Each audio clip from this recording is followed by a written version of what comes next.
Sri Gurubhyo Namaha. Hari Om. Saraswati Namastubhyam Varade Kamarupini. Vidyarambam Karishyami Siddhir Bhavatu Me Sada.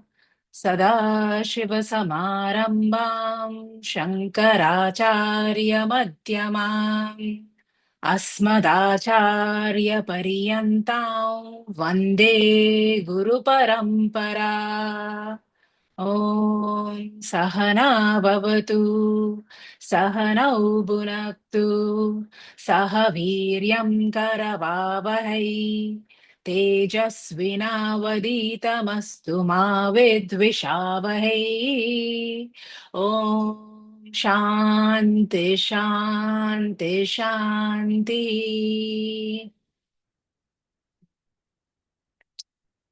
Welcome.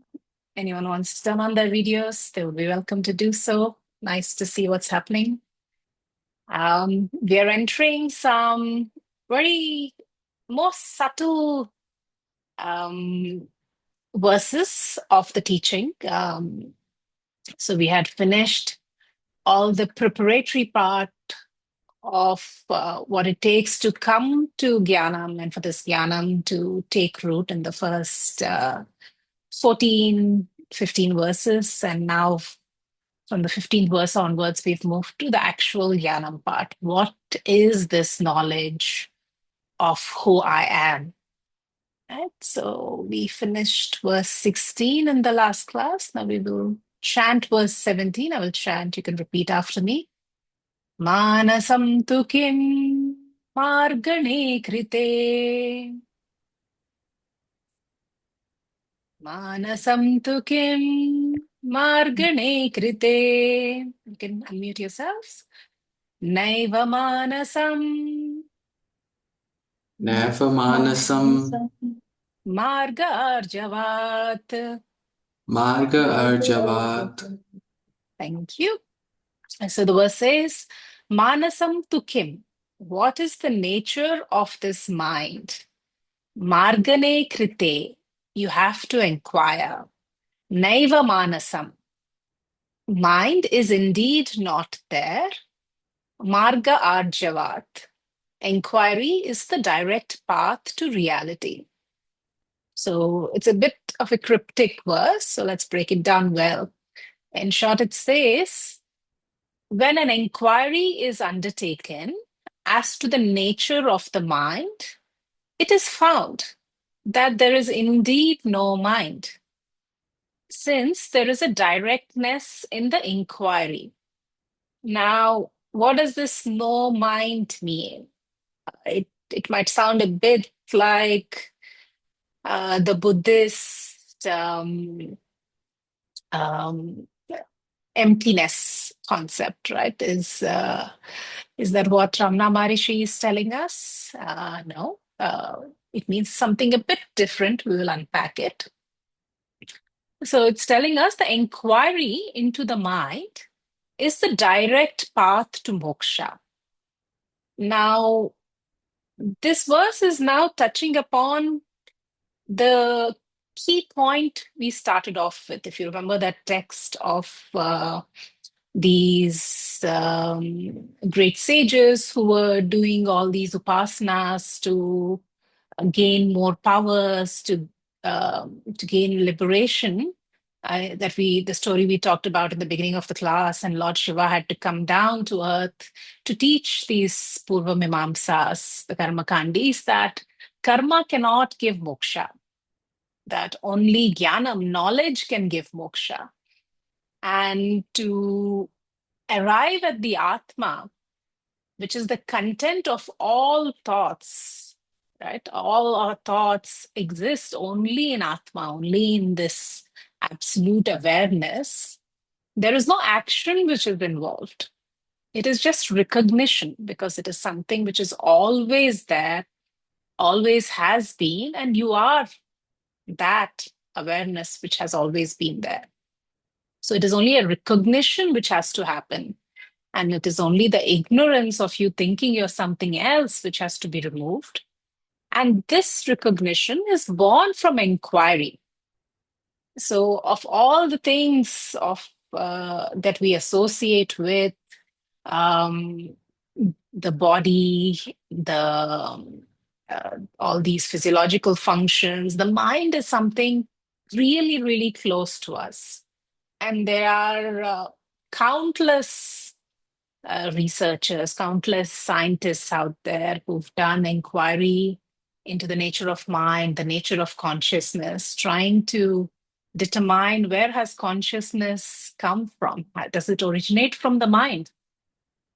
Scriptures has always told us that it is not awareness or consciousness which originates from the mind, but it is the mind which is in awareness itself, right? Everything in creation is has its basis in this awareness.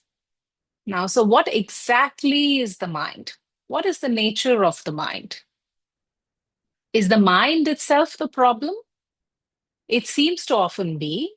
It's often the source of conflict. It's the source of all these disturbances you feel.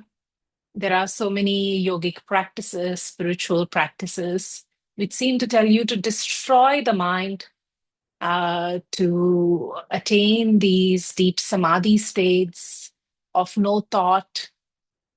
Would that give you liberation? And is the state of that thoughtlessness is what we're trying to achieve? Would that enlighten you? If the state of thoughtlessness is equivalent to enlightenment, then all of us should be enlightened because we all reach that state every day, every night in deep sleep state.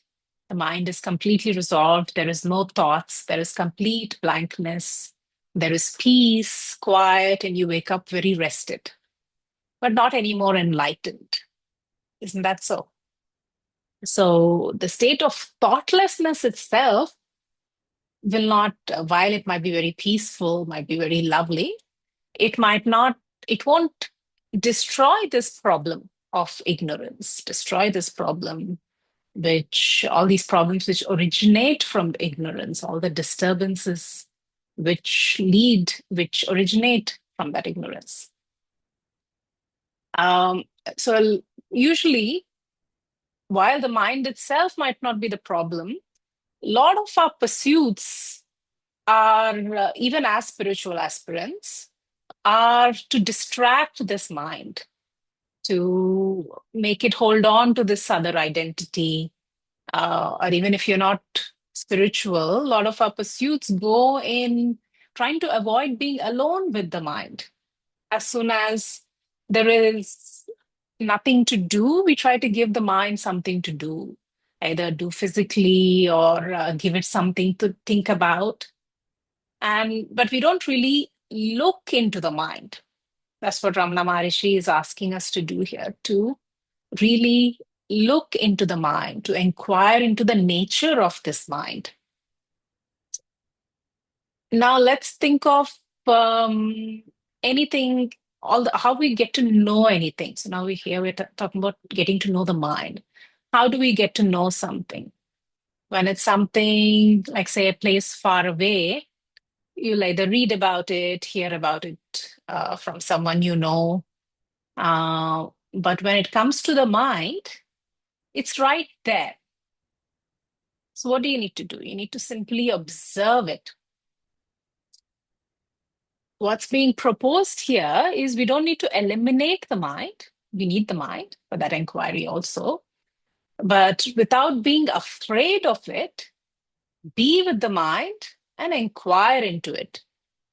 Let's objectify what is the mind really? It's basically these bunch of thoughts, bunch of vrittis.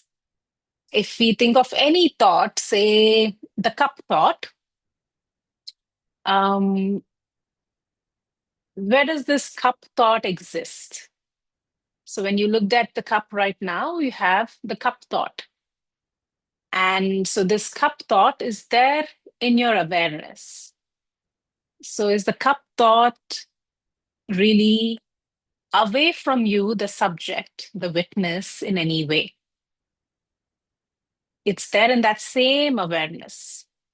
If now this cup was away, I kept it away from the screen, you hadn't seen it, would you know about that cup at all?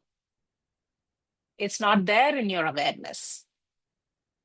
So you know there is a cup, and the cup thought exists in your awareness. And in that, there is no distance between you, the awareness, the subject, and the cup thought. So the point we're coming to is everything is in your awareness alone. Think of something far away, say the Himalayas, where I usually live. So the Himalayas thought exists in your awareness. And in that sense, there is no separateness from you, the awareness, and Himalayas, the Himalaya thought. That Himalaya thought exists in nothing but your awareness. So now think of something. Think of maybe if you want to close your eyes for this. And so I invite you all to close your eyes. Think of that cup I just showed you. Yeah. Now think of, like, pay attention to how that appears in your mind. And now let go of the name cup.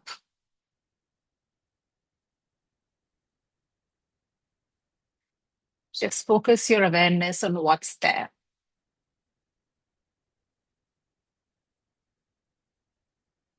Now try to let go of the form also of that cup. Just be with that awareness.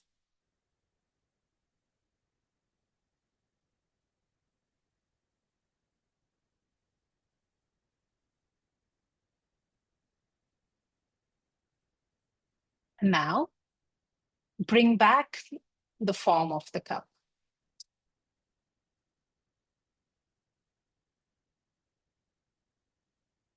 The name also would have come with it.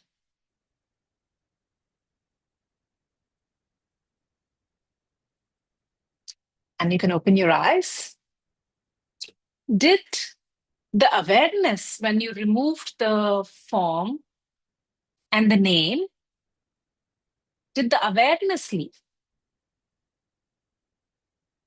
Awareness was still there. It was not displaced. It was unaffected.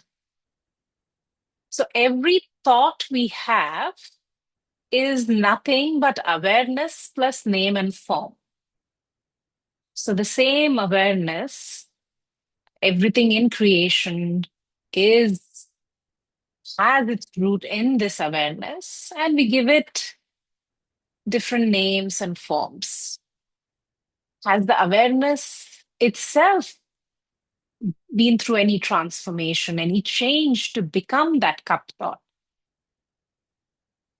So awareness itself remains awareness in spite of any thought.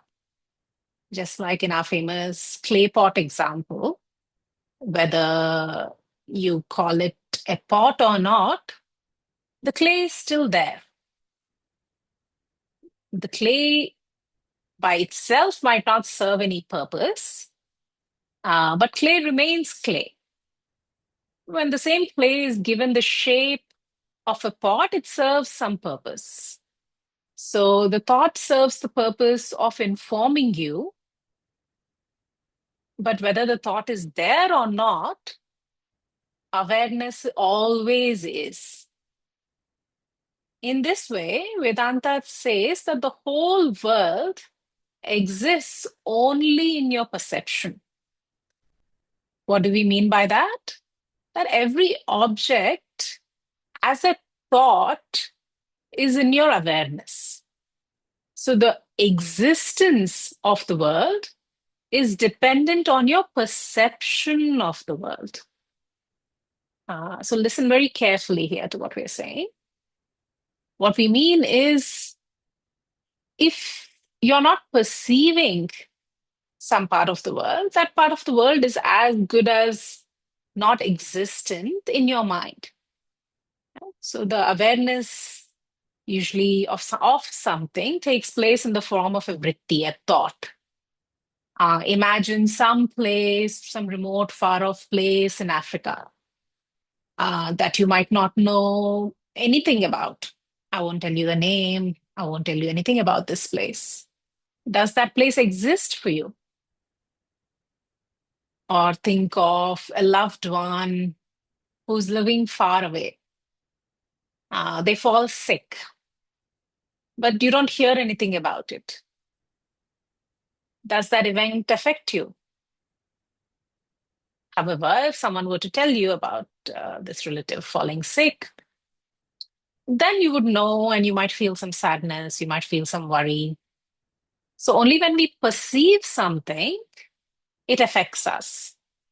So it is in this sense that we say that something in the world doesn't affect us till it's perceived. So it's in this sense we say that it does not exist for us unless it's perceived. So the key difference here from what we are saying, or what, like, say, Buddhism says, is we're not calling it unreal. Um, Vedanta has this concept called mithya, which means a dependent reality. So it is also has a sense of reality, but it's not the ultimate reality. It is dependent on something else, and that something else is you. And hence, how do we control the mind? Is the mind real? If you inquire into the mind, you are, it seems to, if you try to really look at the mind, who is it that's observing the mind? When you go deep into that inquiry, you will notice that it seems to disappear into me, the awareness. The mind itself has no independent reality of its own. So the mind is me in that sense. Mind is me, the awareness, but I am different from the mind. Just like the wave is water, but the wave is different from the ocean. Both, the content of both is water, the wave and the ocean. So the wave is the ocean, but the ocean is not water. So our mind, the mind in that sense is me, awareness, right? But it is yet not the whole of that awareness. And this is what Ramana Maharishi means by Naiva Manasam, that there is no mind. There is no mind other than me. So I am all there is. Mind has this one level of reality. It produces emotions, sorrow, anger, joy. It appears in me, the awareness. Now, the problem occurs when I give it more reality than its due. Observe this mind, don't be afraid of it, inquire into it, and you will find that it disappears into me. Now, thinking of the dream again, the dream example. In the dream, a tiger might be chasing you. You run, you're getting tired. You feel the tiger is going to catch up with you. It causes you fear and anxiety. And in this dream, the tiger is the object, and you, the subject, are different and are trying to get away from the tiger. But when you wake up, the whole dream world itself is resolved. And it's resolved into what? It's resolved into you. When you wake up, there is no different tiger and there is no different dream you who the tiger is chasing. There is no duality on waking up. And this, in that sense, is like another, this is the mithya that when you wake up to the true nature of you, there will no longer be you, Spandana, and a separate you, the things that you might be scared about or are causing you grief and think or anything else. It all resolves into me. So there is no duality, nothing to be afraid of, nothing to cling towards either. It all disappears into me. Of course, this has a higher level of reality than your dream world. But ultimately, it is also a dependent reality. It's not the ultimate reality. The existence of this world and all the experiences, all the sorrow, it's also dependent. And this dependent reality is what we call mithya. And waking up to that ultimate reality, that's the destruction of the mind. That's the destruction of the problematic mind. So, for that, you don't have to destroy the mind, you don't have to numb the mind, you don't have to destroy all the thoughts into the mind of the mind. You simply have to inquire into the nature of them. And that's how we do self-inquiry. And it has, as we keep saying again and again, the self-inquiry has to be done with the help of a teacher and Shastra. Otherwise, Ramana Maharishi's self-inquiry is often mistaken to mean you keep inquiring into who am I, like you keep repeating this thought, who am I, who am I? And it's not going to give you some kind of spontaneous realization to do that because the one inquiring is ignorant. The one inquiring has a wrong sense of who that I is. So the one inquiring might think, I'm a woman, I'm a teacher, I look a certain way, I have these certain attributes and stuff. So if you simply inquire, who am I? You will inquire into the wrong I. So it, I will pause a bit if anyone has if any questions. The subject is quite subtle, and depending on all your level of exposure to Vedanta, it might be landing in a different way.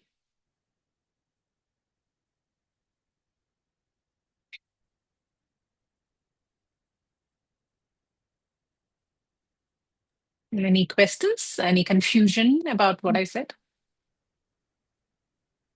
Mind is very processing. Okay. Um,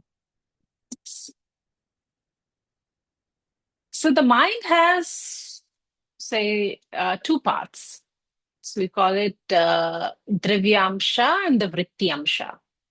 Dravyamsha being the material part of the mind, and Vrityamsha is the thoughts. So think of the material part of the mind like the lake, and the thoughts as the waves in the lake.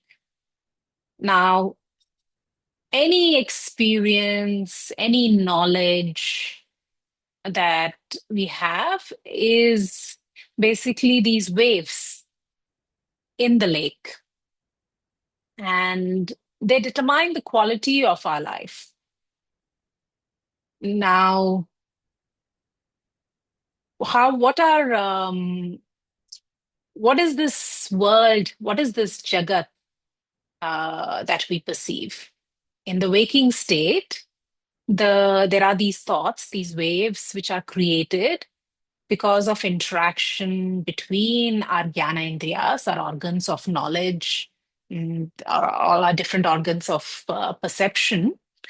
Uh, the interaction between these organs of perception and the external world.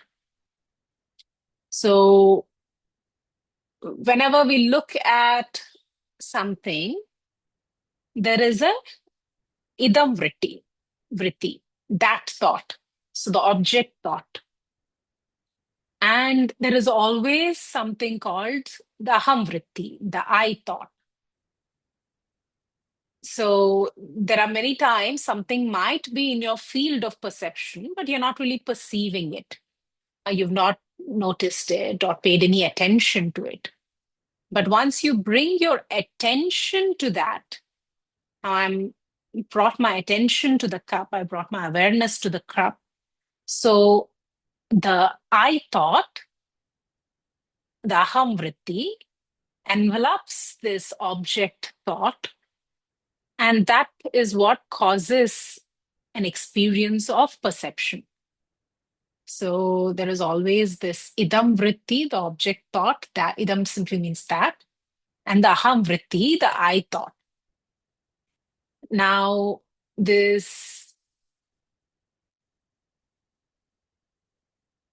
I thought initially is nothing other than ahamkara.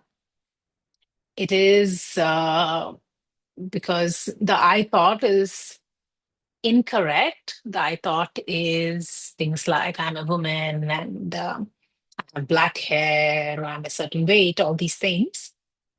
So it is the ego, the false ego. And it is constantly changing. One day I might think, oh, I'm so great, I can do anything. And another day I might think, oh, I'm useless, I'm good for nothing. Right? So this aham vritti is also constantly changing. And so this aham vritti is also not the I. So this I thought is also different from the I. So this inquiry has to take place in several layers. So the first layer is you inquire into, is it an object thought or is it an I thought? Right? So take any object of the universe, like we did with the cup, and reduce it to the idam vritti, this object thought. So that's all the neti neti also that we do. So I'm looking at the body, I'm observing the body, so the body is not me. I'm observing my emotions, so the emotions are not me. Uh, and so on and so on. And so you take all the objects of the universe and reduce by analysis to these idam vrittis. And after by analysis, you know that the idam vritti cannot exist without the aham vritti, the I thought. So the idam vritti disappears then into the aham vritti, right? So, and then you have to inquire into that aham vritti. What is that I thought?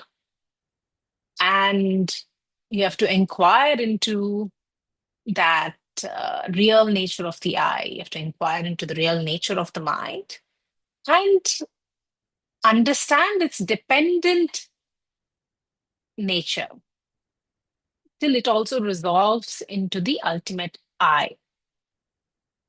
Now, same way, how would you, did that, any questions on that, the idam vritti and aham vritti? Just can you repeat about Vidyanshan?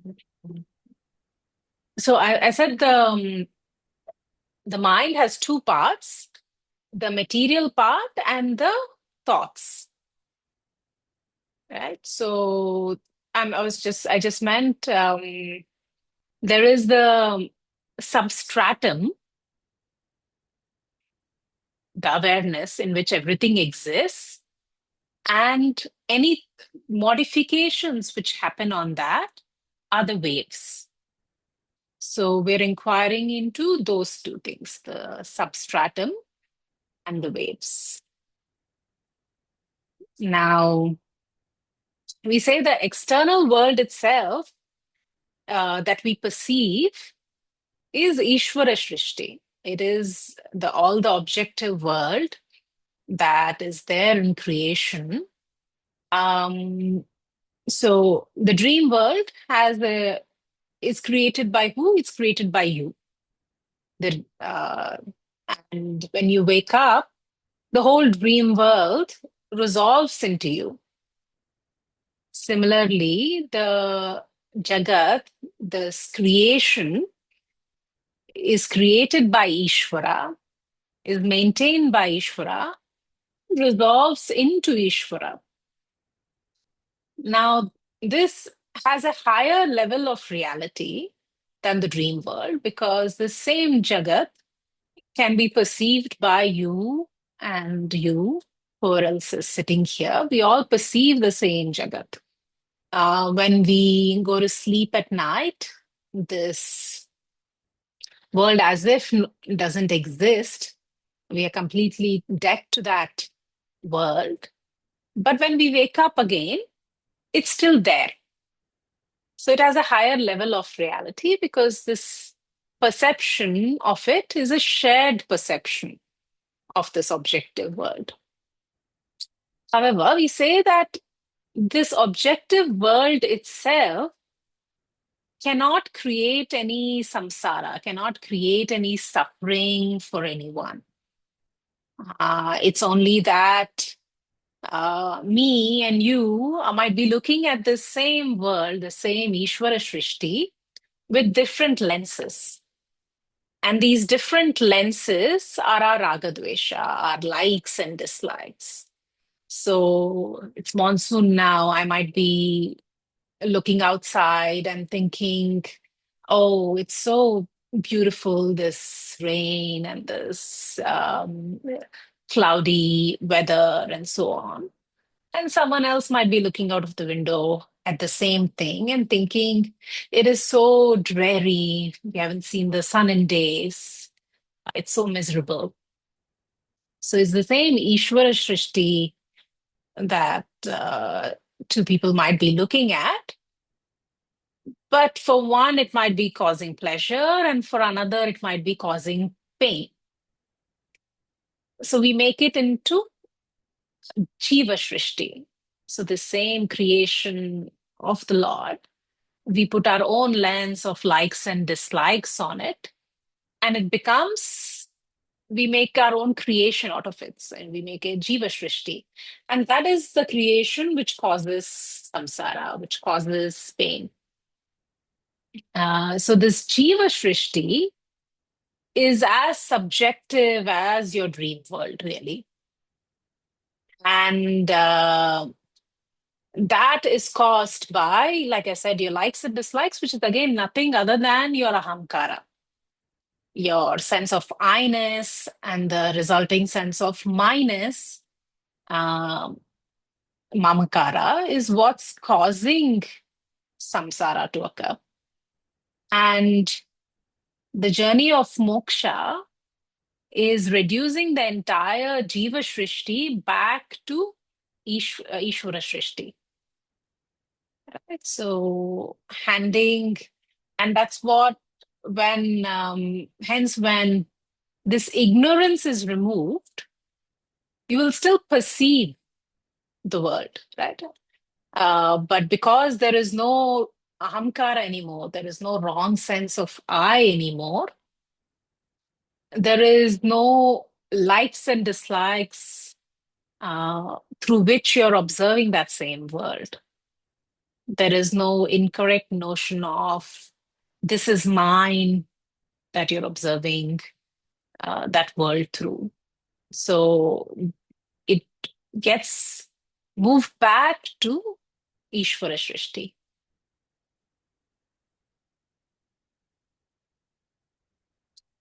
So let's take one more verse. Vrittyastavaham vrittimashritaha. One word. Okay. Vrittyastavaham अस्त्वहम् Vrittimashritaha. पितृमाश्रिताः Vrittayo manaha. वृत्तयो मनः Vriddiyaham manaha. वृत्तियः मनः Thank you. So this says Vrittayaha, thoughts, forms, two, but aham, the I, Vrittam, thought, Ashritaha, depends upon, Vrittayo is thought, Mano, Manaha, Vriddayaham, Vriddhi, no, Aham, ego, Manaha, mind. So I'm just giving you the word to word, but it means mind is thought forms, and the thought forms are dependent on the thought ego, on the I thought ego. So my saying mind is but a bunch of thought forms together. And all these thoughts are dependent on the I thought, which is the ego. So know the mind to be the ego. So an inquiry into the mind is same as inquiry into the I thought. That's what this verse is trying to tell us. So in the Raju Sarpa example, the rope snake example, right? Everyone knows that example? The man, yeah, so the man is walking at twilight, he sees a rope, and because of the dim light, he mistakes it for a snake, and he gets frightened. Just then the light becomes brighter, and it shows the rope to be what it is, a rope. So the man is no longer frightened. So that's the Raju Sarpa example. Now, so the snake, the perception of the snake is dependent on what? Is dependent on the rope. But if you have to, and the snake, the perception of the snake is what's causing fear and anxiety, what's causing samsara. Correct. So you have to inquire into what's causing that samsara. So you have to inquire into that snake. But inquiring into the snake is what? Is nothing other than inquiry into the rope. So when we have problems in our life, there is two ways to go about it. You could inquire into the nature of the problems, the nature of the mind, which is causing these problems. But ultimately, an inquiry into all these is nothing but inquiry into yourself.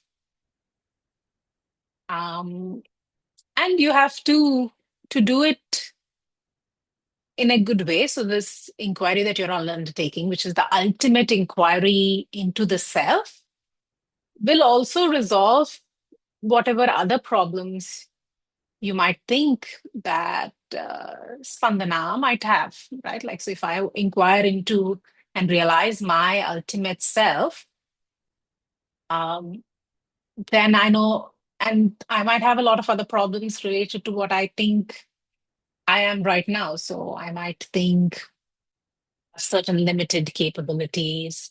Maybe I don't like my voice so much. Maybe my body is constantly falling sick or any other thing.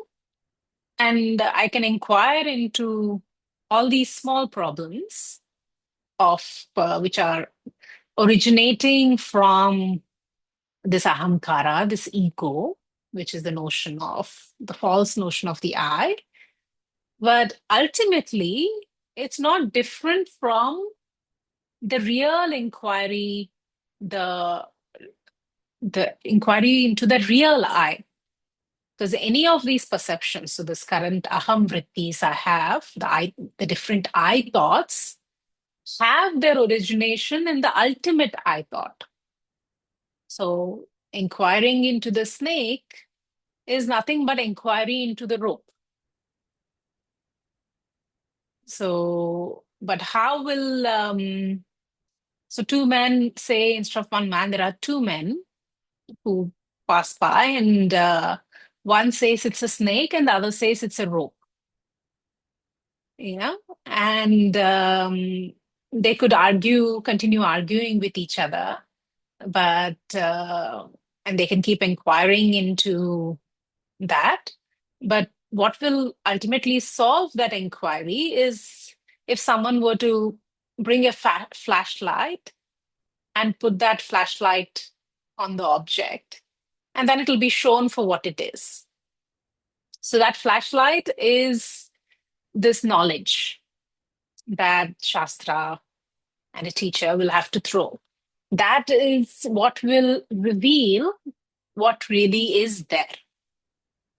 So that's what it means, this verse, that so you have to, that inquiry into the mind is same as inquiry into the I thought. And the inquiry into the I thought is nothing but inquiry into the I. That's why it's worthwhile doing that inquiry. And what I would really like to point out here is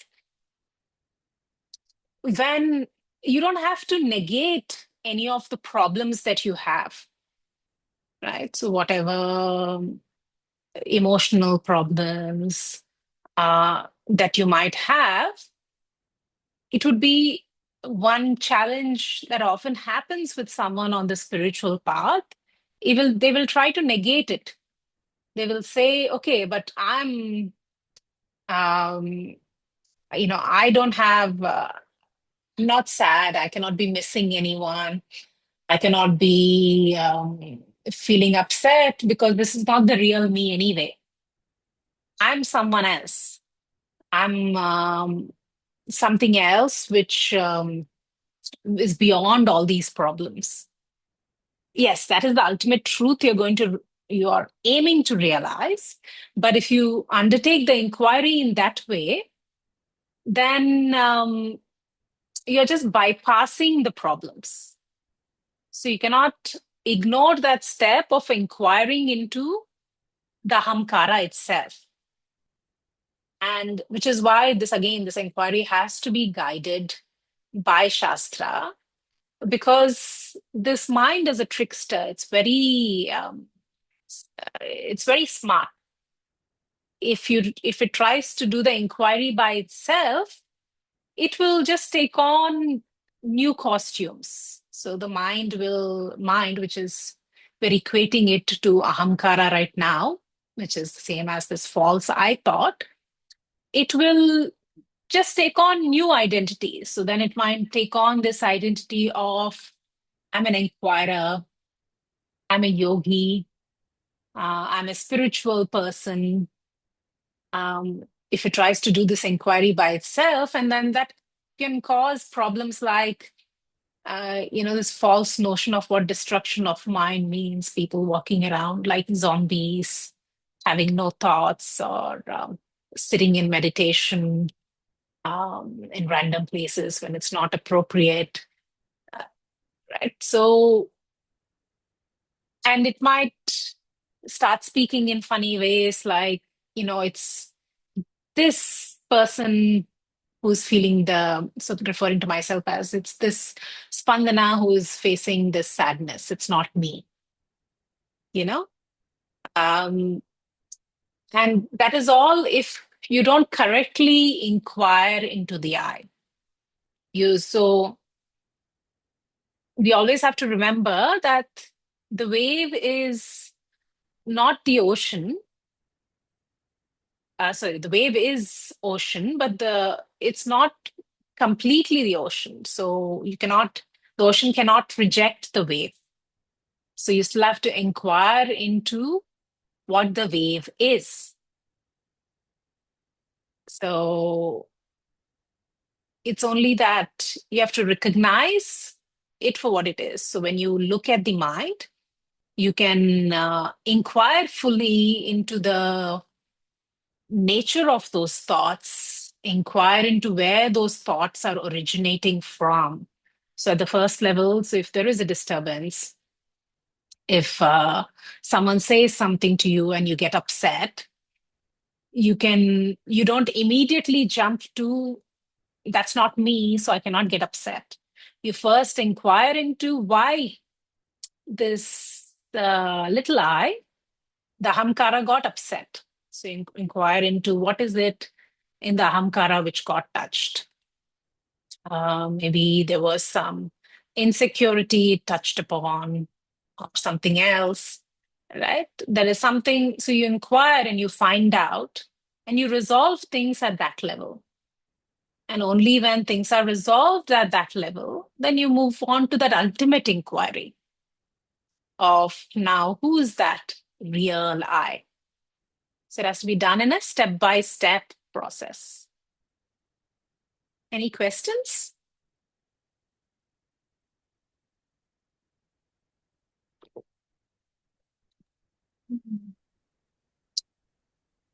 Yes, Nagraji.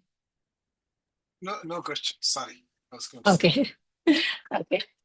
Because I cannot see any of your faces. I don't know what's landing and what's not. And also, all the students here are at very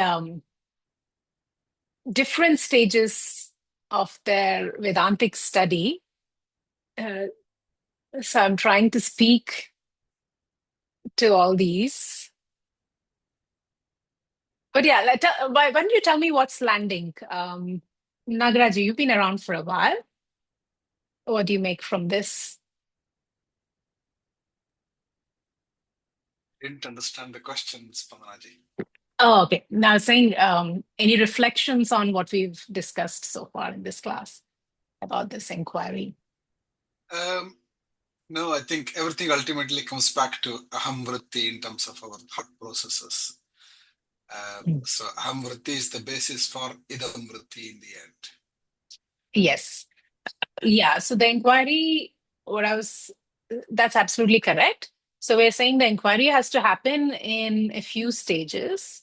So all the idam vrittis, all the object thoughts, so basically everything which might be a source of pain or a source of suffering, you try to identify all of them as the idam vrittis, the object thoughts, and then you resolve that into the aham vrittis, the I thought, which means, what does it mean at a very practical level? At a very practical level, this means that if someone has, you get into a conflict, and most people start off thinking that person has made me angry or that person has upset me.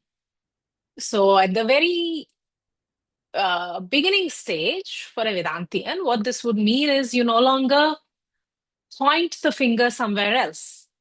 You point it to yourself. You point it at the aham vritti.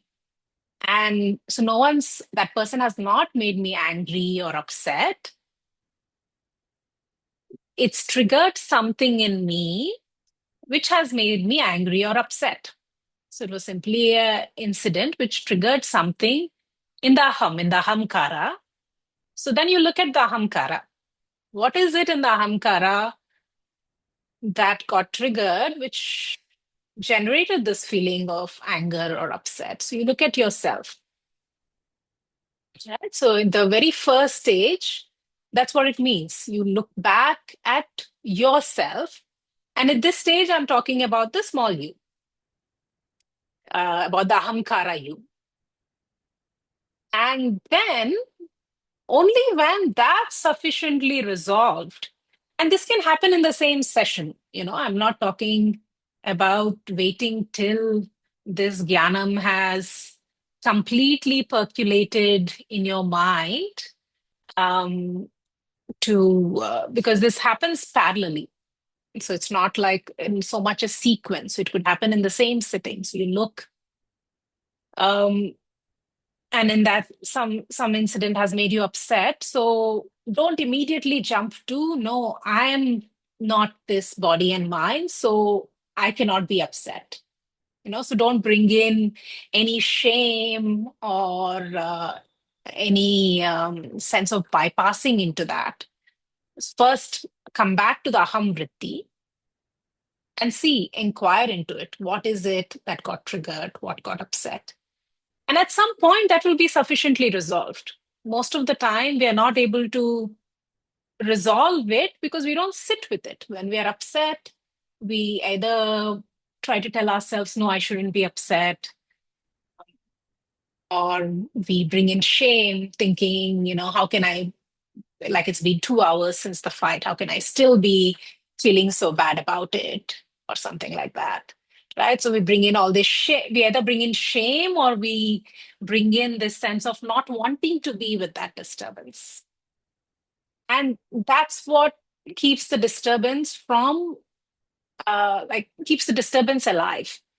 So if we don't resolve this disturbance, it's not going to go anywhere. It's just going to go take deeper roots, and it's going to stick as samskaras, as vasanas somewhere deep down in our body.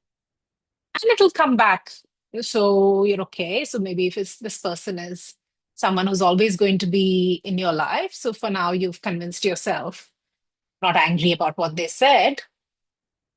But then the next time they say something, this samskara which got deep down, it gets triggered again, and you will react even more violently with even more anger because you didn't resolve it in the first place. You just pushed it down, you ignored it or bypassed it. Right? So the suggestion here is look at the aham vrittis. So do that inquiry into what is in the aham vritti which allowed this disturbance to occur. What is it in the ego which got touched? So look at that.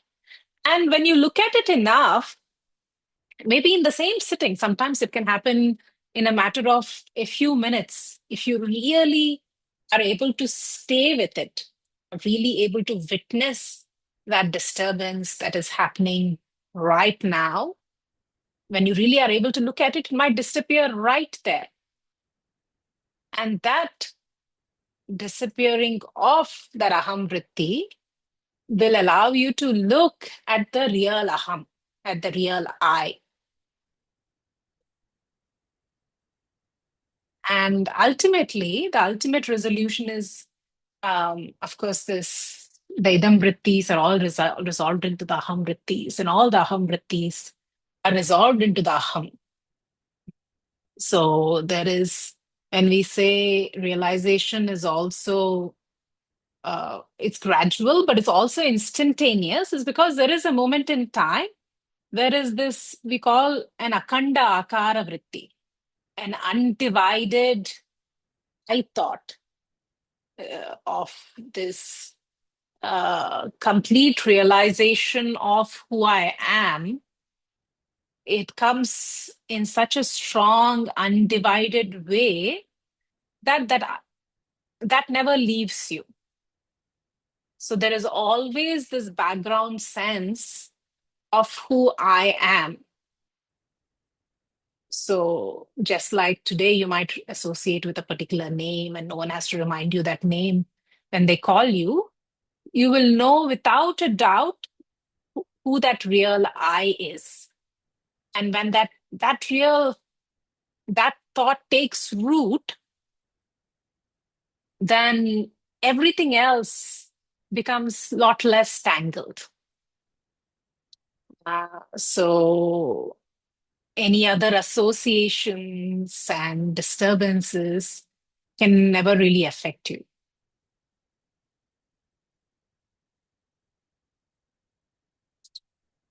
Uh, right. So that's, don't think we just have a few minutes left, so we won't take one more verse. But these two verses basically were telling us that the ahamkara can only be fully destroyed with knowledge. And the ahamkara cannot do this inquiry into it by itself. And But while we let Shastra shine a light on that ahamkara and destroy that ahamkara, so destroy this wrong notion of the I, wherever it's necessary, you also inquire into that ahamkara. And that's what would bring that enough quietude to take on that ultimate inquiry. So we'll stop here. If there's any questions, we'll take. Otherwise, we'll continue. Pannaji, I had a question. Please. Is Mithya and Maya the same? Yes. They're used synchronously, yeah. They mean one and the same, Mithya and Maya. They both mean a dependent reality. So it is often wrongly translated as illusion. So for a Vedantian, we will, if you want to translate, we will translate it as a dependent reality. Which basically means when I'm talking about the clay and the cup, right? So what is the real thing in that limited example is the clay. The cup is what is Maya or Mithya. So the cup is simply a name and form I've given to the clay to give it a functional utility. So the cup is dependent on the clay, just like this Jagat is dependent on Brahman. So the Jagat is a dependent reality, including everything in this Jagat. All the people, all the sentient beings, and all the inert things, and all the experiences, they all have a dependent reality. It's all Maya, all a dependent reality which is dependent on the substratum Brahman. So in the context of the verses we just did, all the idam vrittis and also all the aham vrittis, which is ahamkara, that is all Maya. And it is all dependent on the I, the awareness, the absolute consciousness.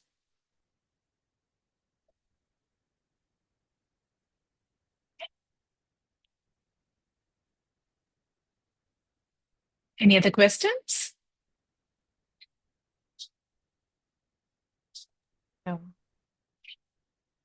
Yes. Spandanaji, would we say that ultimately it's the dissolution of ego which is going to be... Finish the question? Sorry, can you hear me? I heard dissolution of the ego and I didn't hear the rest. Yeah, ultimately it has to be that, no? Because how hurt I feel when somebody and how hurt another person, our perceptions are different because our egos inside are different. When we dissolve, Absolutely.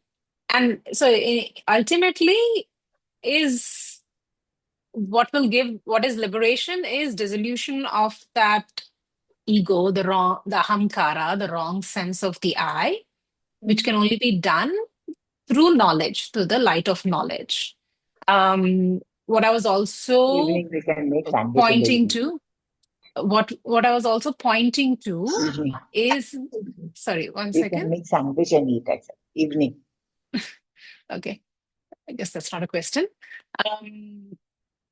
So what I was pointing to is, while ultimately it's the resolution of the ego which has to happen, it is also, you cannot bypass the ego, right? So you have to check which level of inquiry are you currently ready for. And I don't mean like in this period in your life. I mean in just this very moment. If you're feeling a disturbance right now, and you do not try to stay with that disturbance, but instead try to jump to who the real I is, you will be bypassing it. So first, resolve the idam vrittis into the aham vrittis. So first, inquire into the ahamkara, which is hurt. What is it in the ahamkara which got triggered? And once you come to that state of quietude after that inquiry, then in that same session, you can then inquire into the aham. So that's what we have to be careful about.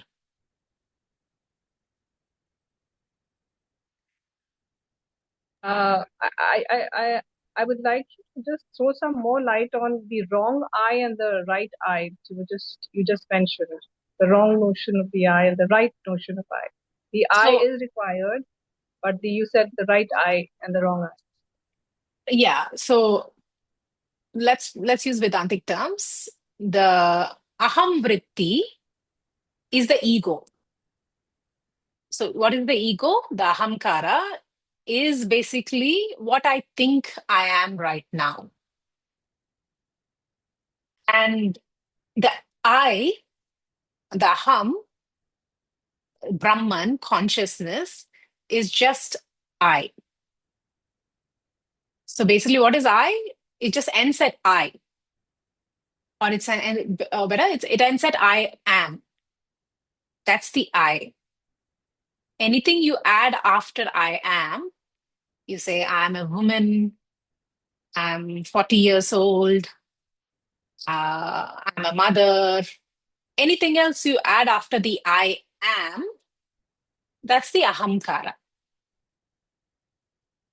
As simple as that.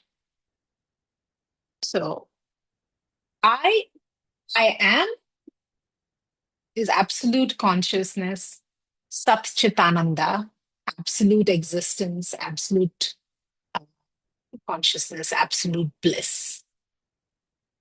Anything more after I am is the mithya, maya, the ahamkara, the false ego. So I guess it's all the unlearning. We come here in the samsara of Maya and Mithya, and then we need to unlearn that and go back to the Aya. It's a remembering. Because you can unlearn everything you've learned in this lifetime, but there is impressions of so many more lifetimes. And whatever ego got created is just a covering. It's there on the same substratum. So we just have to look at, so the snake is just projected on top of the rope. So we just need to look at the rope. So you don't really need to remove the snake. You need to shine a light to see the snake for what it is.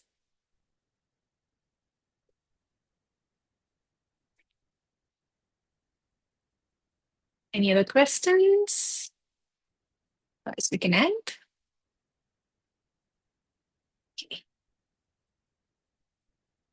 Thank you. And Ashutosh ji, if you want to stay back a couple of minutes, I can just chat with you about